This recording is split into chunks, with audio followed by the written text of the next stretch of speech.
అది త్రిపుర సుందరీ తత్వం అంటే. అమ్మ మెడలో మంగళసూత్రం కట్టించుకుంది ఆవిడ. మంగళసూత్రం కట్టేటప్పుడు ఏమండి మంగళసూత్రం ఎప్పుడు మనం పుట్టినప్పటి నుంచి మెడలో కడుతున్నారు ఏమిటండి, మేము మార్చేసుకుంటాం సరదాగా చేతికో కాలుకో కట్టించుకుంటాం అంటే కుదరదు.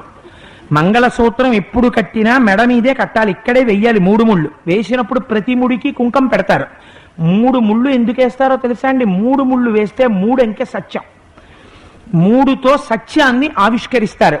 ఇక్కడే కట్టాలి. ఇక్కడెందుకు కడతారంటే విశుద్ధి చక్రం ఉంటుంది కంఠంలో, దాంట్లో 2 దళాలు ఉంటాయి. ఆ 2 దళాలు పార్వతీ పరమేశ్వరులు. పార్వతీ పరమేశ్వరులు ఉన్నటువంటి విశుద్ధి చక్రం ఉన్న కంఠంలోంచి అక్షరం బయటికి వస్తుంది. అక్షరం అంటే క్షరము కానిది, నాశనము లేనిది. అటువంటి స్వరూపం పార్వతీ పరమేశ్వరులు. వాళ్ళ పాదముల మీద ఎప్పుడూ ఆ ముడులు తగులుతుంటే భర్తకి ఆయుర్దాయం ఉంటుంది. అందుకని మంగళసూత్రం ఇక్కడే 3 ముళ్ళు వేయి